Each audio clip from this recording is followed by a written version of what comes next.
All right, I think we'll get started a while as people continue to come in. We will welcome them. But my name is Matt Derrick. I'm CEO here at Kodeco. You may be familiar with Kodeco already, but in case you aren't, we've been helping developers learn and grow for 14 years.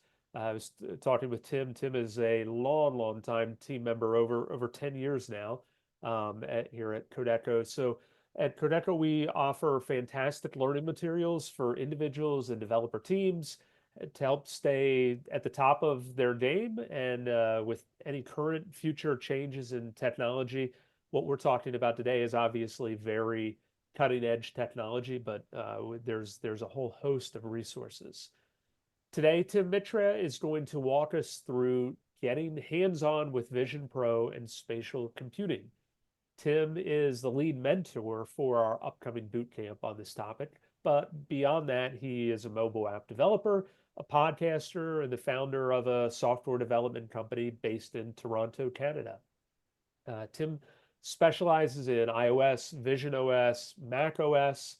He's an expert in various programming languages and technologies.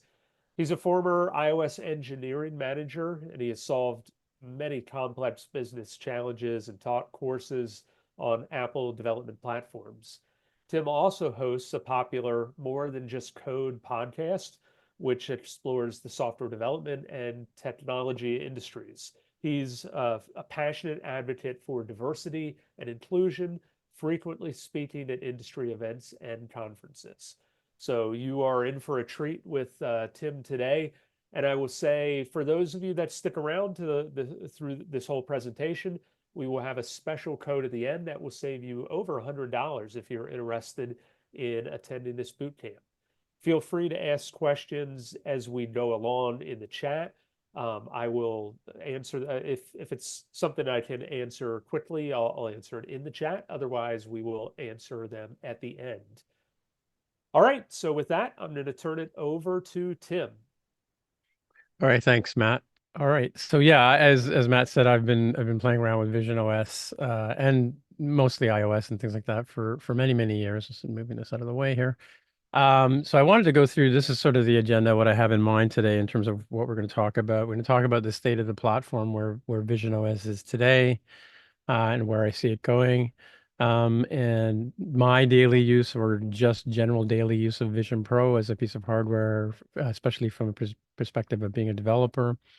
Looking at things like media consumption, which obviously is a side benefit of Vision Pro. One of the things that makes it really worthwhile purchasing, even as a consumer. Then we'll look at coding for Vision OS specifically. We'll look at some code that I've got some examples of, and maybe we'll touch on some of the areas that we'll cover in the bootcamp with respect to code. And then, of course, we'll go through the bootcamp syllabus if you're interested in joining the bootcamp, and we'll talk about what that is. It's a short 6-week program, but it's quite intense. And then, of course, we'll have roughly 15 minutes at the end for questions and answers. So jumping right into the state of the platform, yeah, I mean, it's been available in the US since 2024, since February. I've actually been working on with the Vision Pro myself for a year now. I'll talk a bit about that in a second, but more countries were added in June and July. So now the devices are around the world. I went to a conference, as a side note, in April, end of April, beginning of April, actually, in China. There were 700 people there, and 10% of them already had Vision Pro, even though it was only available in the US. So they must have gone to the States to get them, like I did. I'm in Canada as well. There are potentially 400,000 devices, and that's just a hardware limitation in terms of manufacturing that will be available throughout 2024, hopefully more. I do know that there are thousands of developers out there currently working on Vision OS. I'm on LinkedIn groups, I'm on Slack groups, there are groups on Discord. There are several meetups that meet up regularly to talk about Vision OS. And as you'll see in a later slide, I have a regular chat with every 2 weeks with some people using spatial or spatial personas.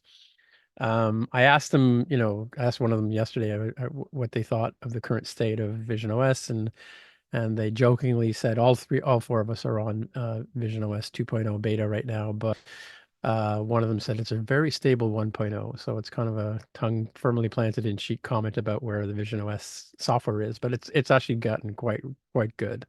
I wish I could show it to you, but unfortunately, there's a limitation with the webinar tool from Zoom, that I can't really show you the Vision Pro live. So I've got a bunch of videos I'll show you later. And of course, at WWDC 24, even though Apple kind of skirted over what's available on the Vision OS, they were focusing on the AI pieces they're bringing out this year. There were quite a few additions to Vision Pro that were made, and you can see those if you go to the developer app and look at the WWDC videos that are there in terms of what tools are there. And we'll talk about the tools in a bit too.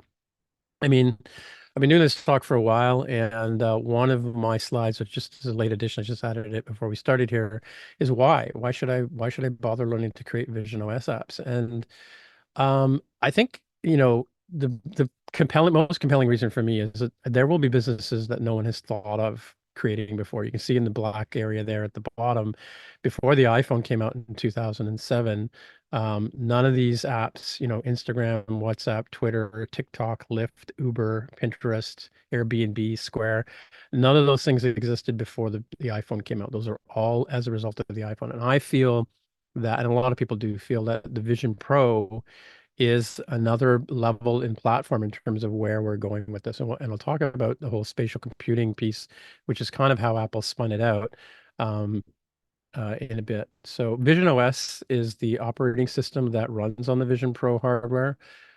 It's primarily written in Swift UI, which is really good for people who are experienced or learning, just starting out in Vision OS. Maybe you've done a iOS bootcamp here at Kodeco, or you're just learning on as you go. So that makes it really easy to get into. If you're a seasoned developer like myself, you can actually run apps built using UIKit, which is the older previous version of it, and it's compatible. Apps that are compatible with iPad OS generally will run on the Vision Pro. Some exceptions would be things like that are using hardware limitations like accelerometer, things like that. But so there's like, even though there's, tens, thousands of 2,000 apps, I think, roughly native apps for Vision Pro right now, there are tens of thousands or maybe millions of apps that are available for iPad that run on Vision Pro.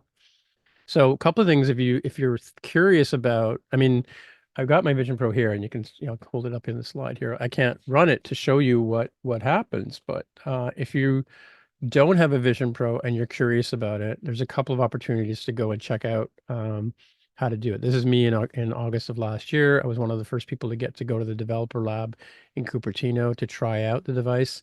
And I'm telling you, I walked in there with a bit of a skeptical mind, and I walked out completely converted. So here I am talking about how wonderful the device is. So if you have a chance to go try it out, definitely, if you, as a developer, sign up for the developer labs. They're being held all around the world right now in New York, Singapore, Hong Kong. There's a bunch in Europe as well, in London, I think, at the Battersea Power Station in London, as well as Cupertino. So definitely, if you have a chance to go, sign up and get accepted into that. The other obvious avenue is to go to one of the stores, Apple stores, that are in a country that is selling Vision Pro right now. You can book an appointment online and check it out. And I'm telling you, even though the experience at the developer lab, you're basically given like 5 hours of time with the Vision Pro and your copy of Xcode and your Mac. So you're able to go in and play around with things. In the in-store demo, it's basically a 15 to 20 minute demo of canned resources, so canned examples. So it's like, movies and immersive media video and stuff like that. But as I mentioned before, to me, the Vision Pro and Vision OS is creating a paradigm shift in the idea of computing and what spatial computing involves, right? So this is my grandson and I. We both went, and when I went to pick up my Vision Pro in the States, we both he got to do a demo, which he was really blown away by, which is nice. So using the Vision Pro. So spatial computing. What is this spatial computing thing everybody talks about? So this is a slide I made. I went to my family's farm down in New Brunswick a couple of months ago, and I basically took my Vision Pro. I walked out into this big farm field, and I opened a bunch of windows, and you can see that essentially what it does is it puts the the windows in your environment. And that's sort of the difference between, working with sitting at a desktop or working with a laptop or an iPad. You're now able to actually open windows and they stay where you open them. Like if I opened one way down the field there and you can see it's still there. So it's kind of like having your windows all around you, which is kind of an amazing thing. Um, but one of the questions that a lot of people ask is, what about working on the Mac? Well, here's a this is what my current desktop looks like right now as I'm looking at it. I've got my iPad, I've got my monitors, I've got my Mac up on a stand there, and this is kind of what I would work with normally when I'm working, either sitting, at the kitchen table or I'm working here at the desk. But when I put my Vision Pro on and I do the Mac Visual Virtual Sharing, I now get a 42-inch 4K display of my MacBook Air 13, which is a tiny screen, relatively speaking. And you can see that I've got a lot more screen real estate in terms of what I can look at any one point in time on the device. So I could have my Xcode open, I could have my Kodeco tutorial open on the side there. I have room for an iPad and a Mac or iPhone simulator, all within the same real estate space. So plus, in the previous slide, I don't know if you noticed, but I can have other windows open. So let me show you another quick little clip here. This is this is me watching the WWDC keynote last summer, and you can see that I've got my Slack open, I've got a Zoom call going, I'm watching the presentation, I can read my email. This is what my working environment looks like when I've got all my windows open and stuff like that, right? So it's kind of everywhere in your face kind of thing. But another side of having a Vision Pro or even developing for Vision Pro is other things like Apple's immersive video. This is an example video from Apple, and this is close to what it's like to sit down and put one of these things on. It basically takes over your whole field of vision, and you see these elephants running towards you or rhinoceroses right in your face. You feel like you could touch them. They're so close, and that's kind of cool. And then I mentioned earlier that I have this meeting that I do with a bunch of developers. We do this every Tuesday. So this is yesterday actually, and the three of us chatting. So the gentleman on the right-hand side there, he's in Berlin, and the gentleman in the middle, he's in Australia, and the third one's over in Phoenix, Arizona. And you see them high-fiving each other and tapping fingers and things. And we have this chat for an hour every 2 weeks, and we share apps ideas, and we can collaborate on apps. But this is what the virtual spatial FaceTime is like. And if one of us opens an app or a movie, it lines us all up as if we're sitting next to each other in a movie theater, it's really kind of an interesting experience to sort of, you get the real sense that you're really in the space with the other people. Um, okay, so let's talk about using the Vision Pro. Um, yeah, so there are three different types of apps that you can make with Vision Pro. I think the majority of apps are going to be window apps. These are just going to be flat, two-dimensional windows, maybe with a menu on the side. And a lot of apps that are currently made for iPad, Mac OS, and for iOS can be brought over to Vision OS, and they'll appear like that kind of thing. And the what Apple's calling the shared space is when you saw that video clip I showed you a minute ago of all of the windows, and I'm looking around and I can see them all floating around me. That's the shared space where you will each app will open up its own window basically to show what's going on. Another type of app is called a volume app. And by the way, these three apps you'll learn about in the introduction to Vision OS as part of the boot camp. But the volume is basically, you've got roughly and this is changing a bit in terms of limitations, but a 1 cubic meter, that's about 39 inches square for the Americans. Basically, you have an app and you can have an object in it. And I'll show you a video of a heart floating in that cube. That's called a volume app. And the third type of app is very similar to that one we just saw with the woman on the couch with the elephants charging towards her, is an immersive app. And this is where you can you can either change the entire space of everything that the person is seeing, or you can put a 3D game board or Lego pieces or whatever in front of the user, and they can still see their space. And that's using pass-through video, and you can dial back that effect with with the digital crown, right? So some apps are you fully take over the space, and some other apps share with the person where they're sitting. Um, in terms of what to learn, Vision OS is kind of deep, but it's not terribly difficult. I mean, you've got basically, as I mentioned there, you've got the window, volume, and immersive here in my mind map.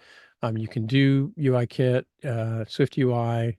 You can target it for iOS, or you can basically build a native app. And then you've got tools like Reality Composer Pro and Reality Kit to work through with that. And then you've got the immersive style video, where that's completely done in either Swift UI, or it can be done in Unity in environments like that. And then different kinds of resources in terms of how do you make the 3D objects that you display on your screen?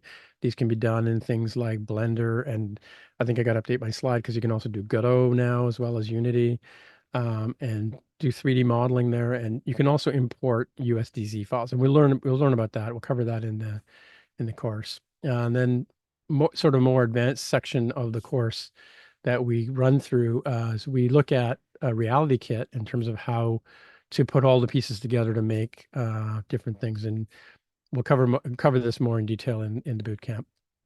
But in terms of the tooling that you're going to be using, or you would use if you're going to build an app for Vision OS, obviously Swift UI, using the Swift UI language is sort of the main thing, and that's running in Xcode 15. Currently on Apple Silicon, the early versions last year were able to run on Intel, but I think the minimum point of entry these days is a Apple Silicon device, either a Mac Mini or one of the laptops. The tools that we use, Reality Kit's more of a software kind of thing. It's a framework that Apple created for the purpose of creating 3D objects.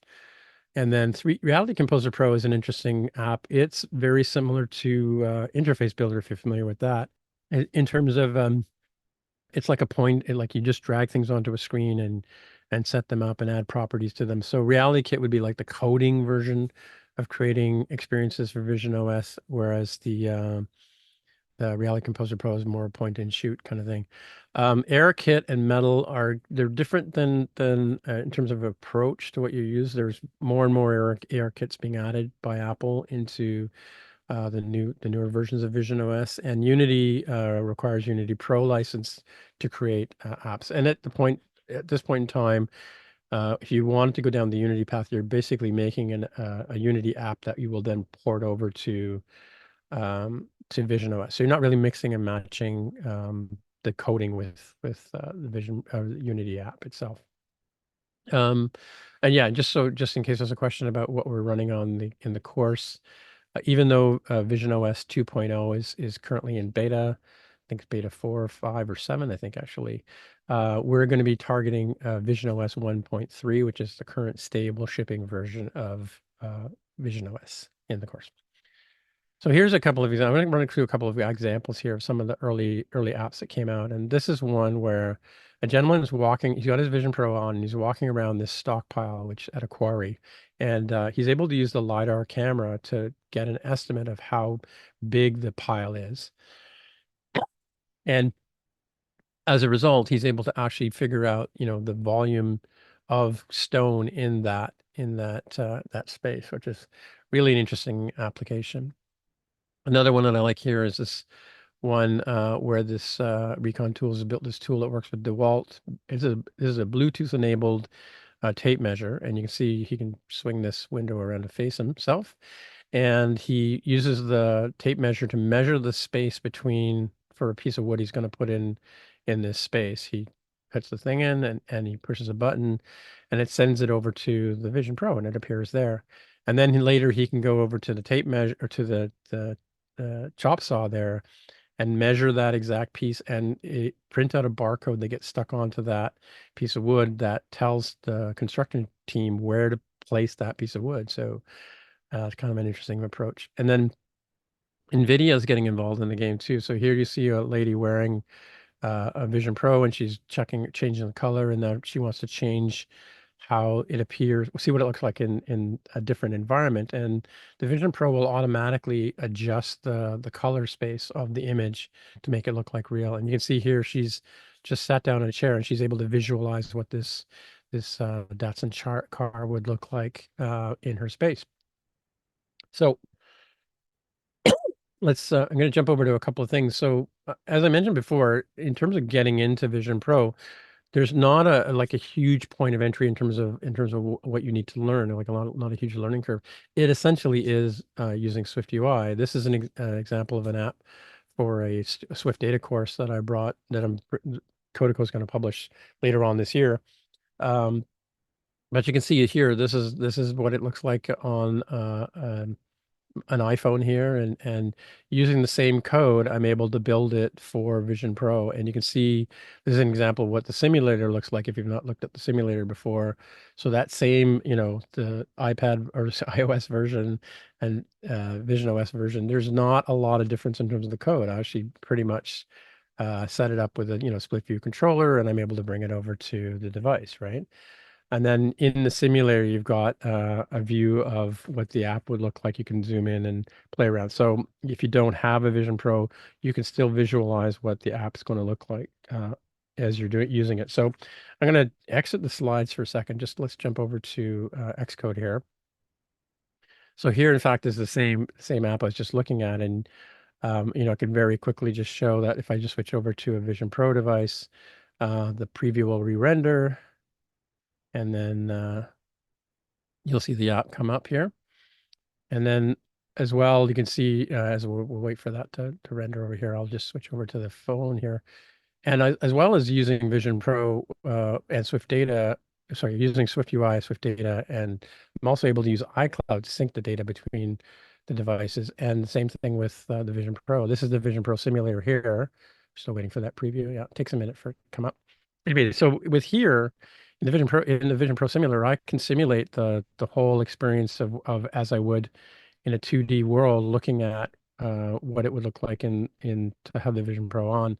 And again, I can't emphasize enough going and trying on the device, because when you open this window in your space, you actually feel like this window is really in your space. It's not like a simulation.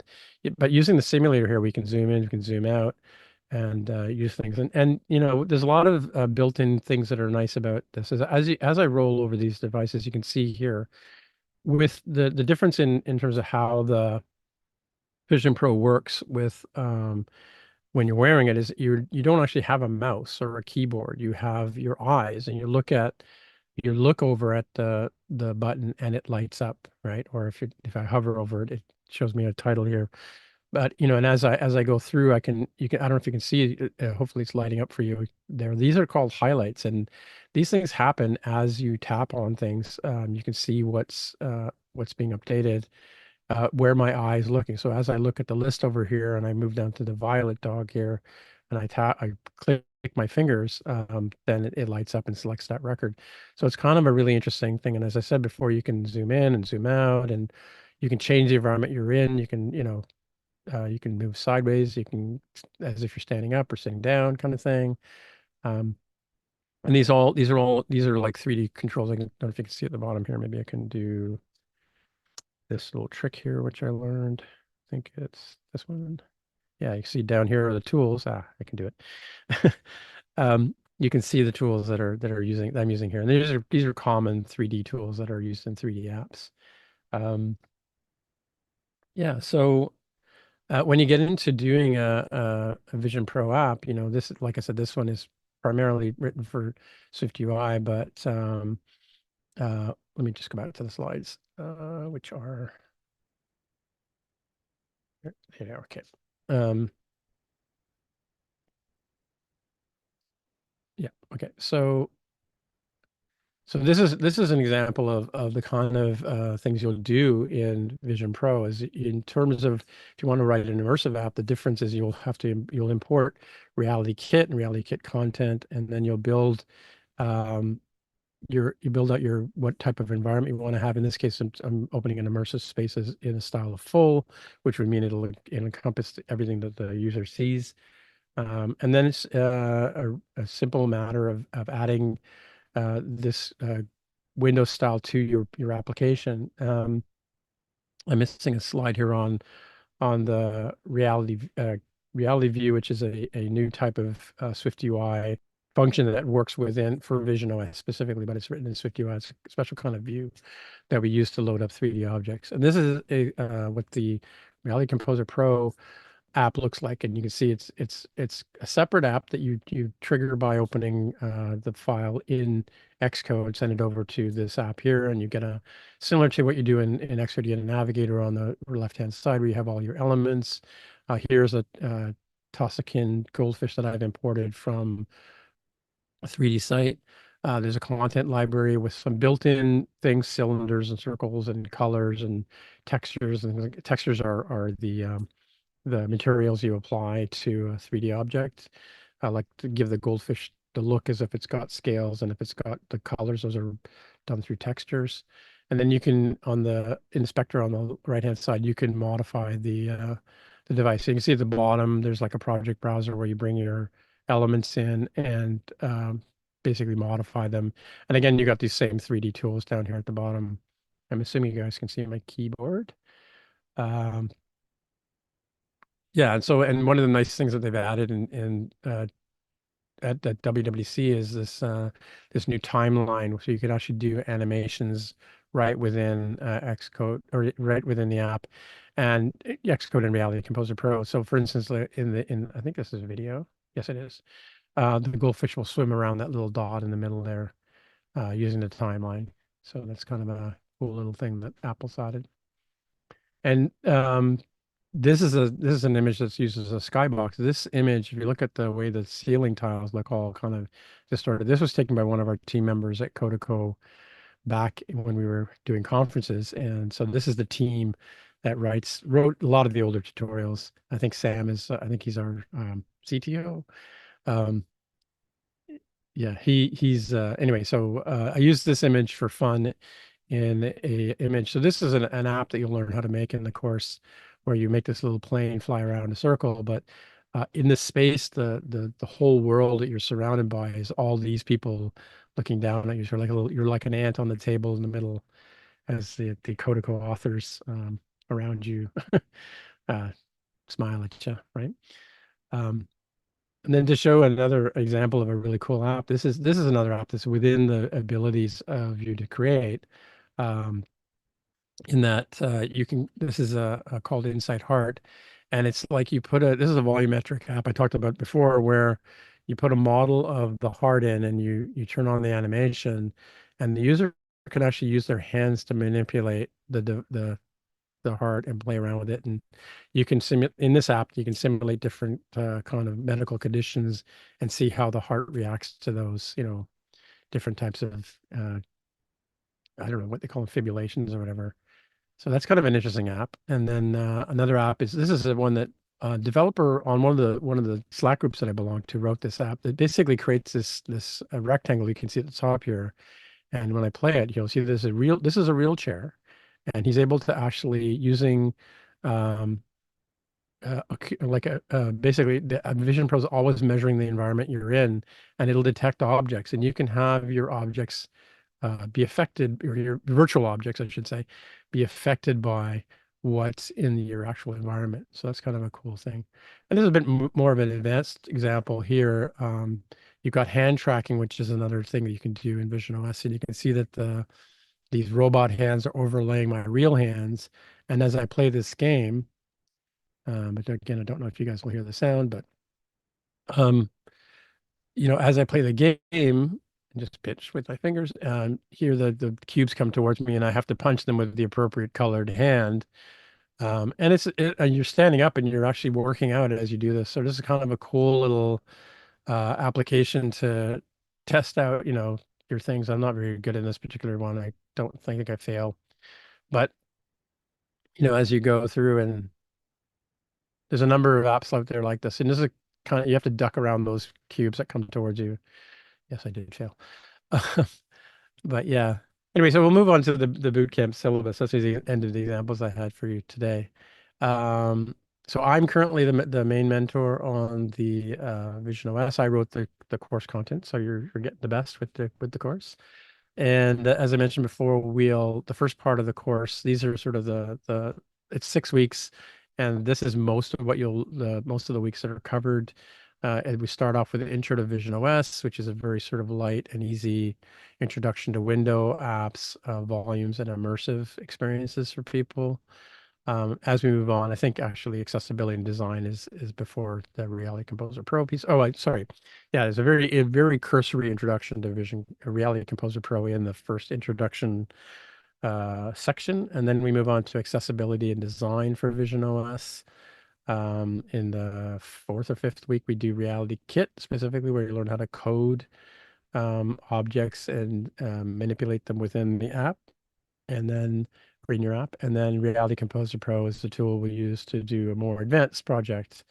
And then the last 2 weeks of the boot camp, there's a capstone project where we'll have an assignment that you'll build an app of your own design. We'll give you some guidelines, and that will be the project you'll create to demonstrate what you've learned through the course. And then the last session will be demoing your courses to us to show what you've done. And I think we're ready for questions and answers. Oh, sorry, I forgot about the code. Yeah, so the next boot camp starts on the 26th, which is Monday, and runs for 6 weeks. And there's a code that Matt mentioned earlier, VOS hyphen with hyphen Tim hyphen 0824. That will get you more than $100. I didn't do the math on that properly, I guess, about, but yeah.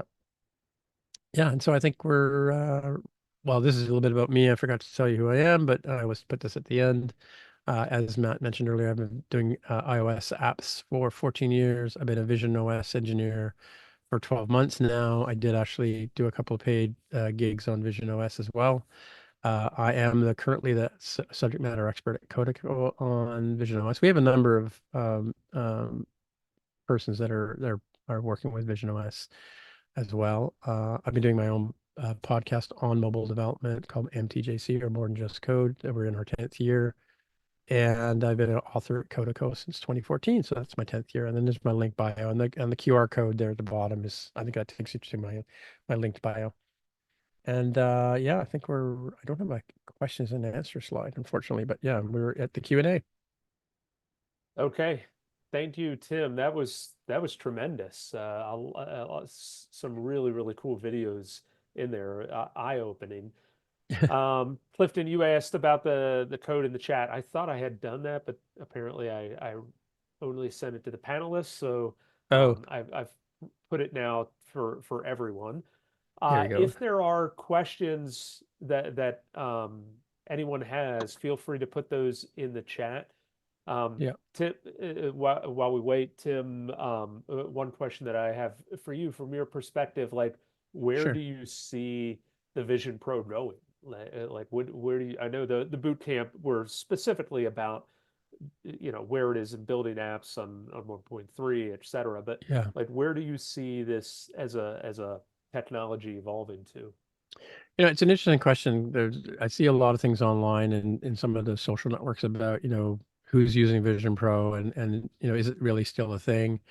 You don't hear much about it recently from Apple other than the announcement that they had at WWDC, but I mean, I use mine every day, whether I'm coding.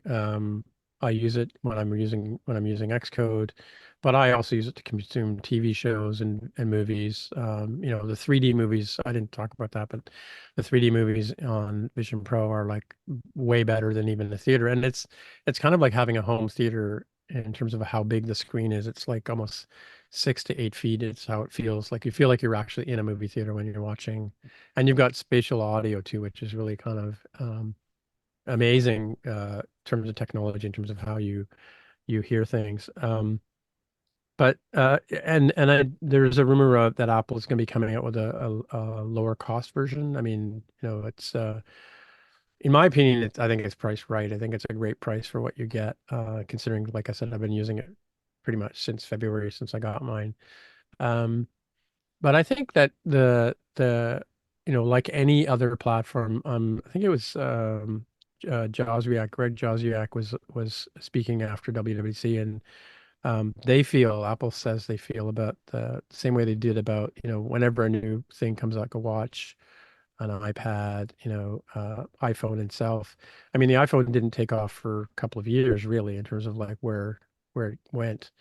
Um, so I feel that Vision Pro and spatial computing in general are at very early days, and but I do feel that it's going to obviously be a huge thing for people, using computers uh, for a number of reasons, whether there's accessibility uses for it.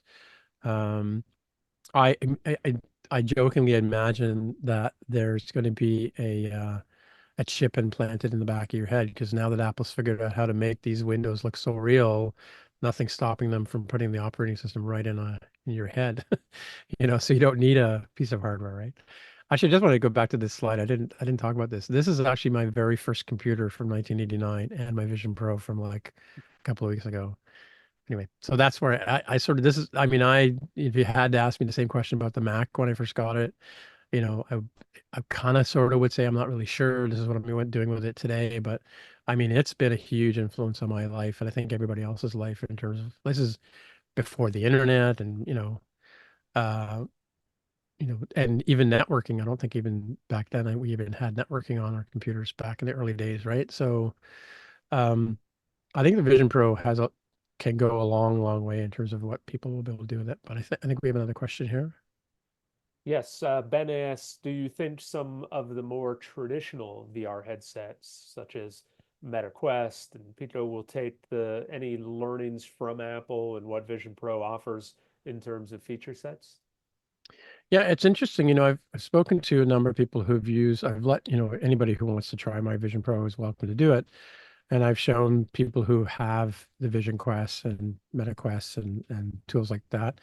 And they're amazed at the quality of the displays. Apple always sort of does a really amazing job on I mean, the look and feel of it, and the quality of the screens is second to none.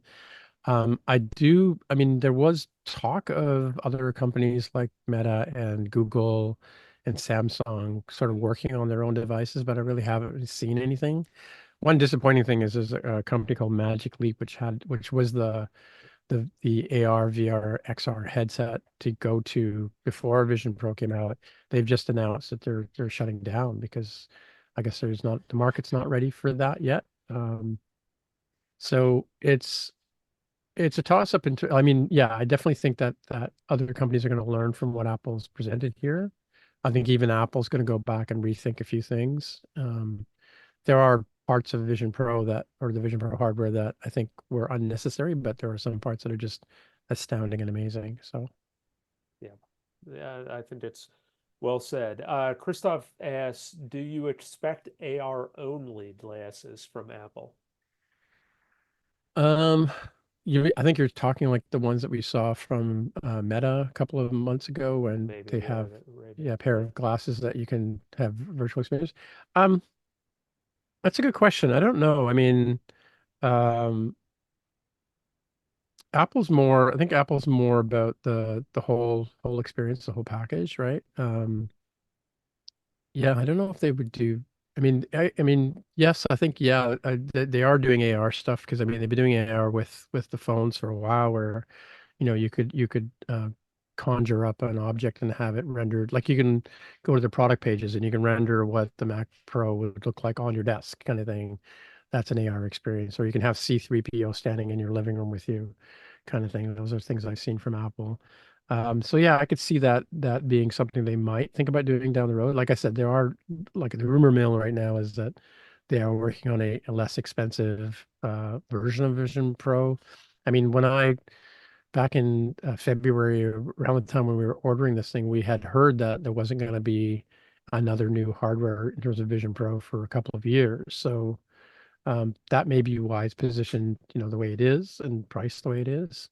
Um, I think it's challenging in terms of making all the pieces, but um, yeah, the displays are amazing. So I mean, that's part of. Um, I don't know what if they would just do a vision like a Google Glass kind of thing where you've got an overlay. That may be something they'll think about down the road, right? Yeah, and Ben asks sort of the inverse, if they would ever go or just VR only. Yeah. It's almost, one or the other. Well, it's kind of interesting that the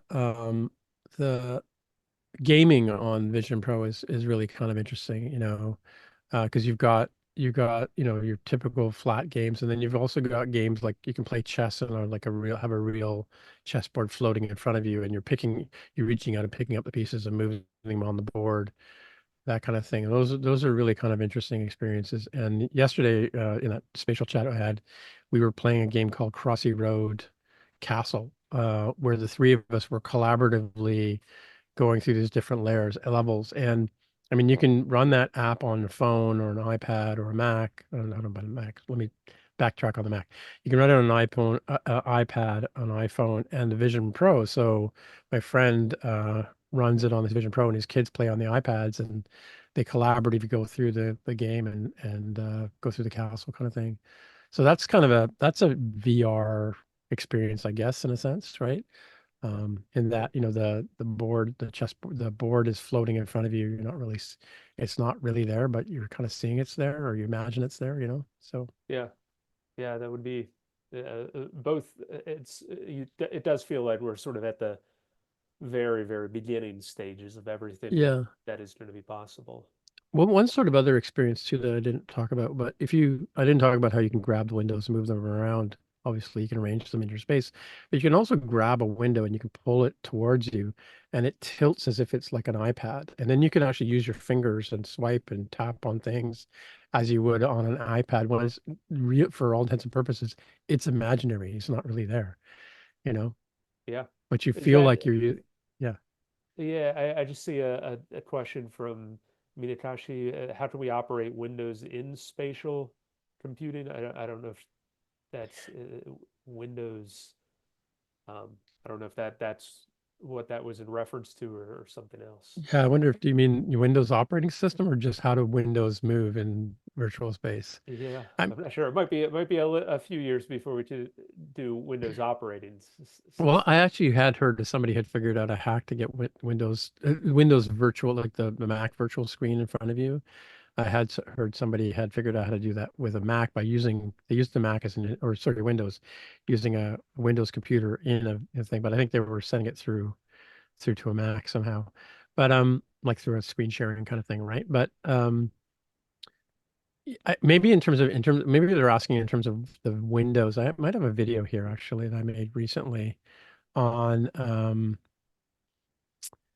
let me look for a video. Maybe it's an MOV.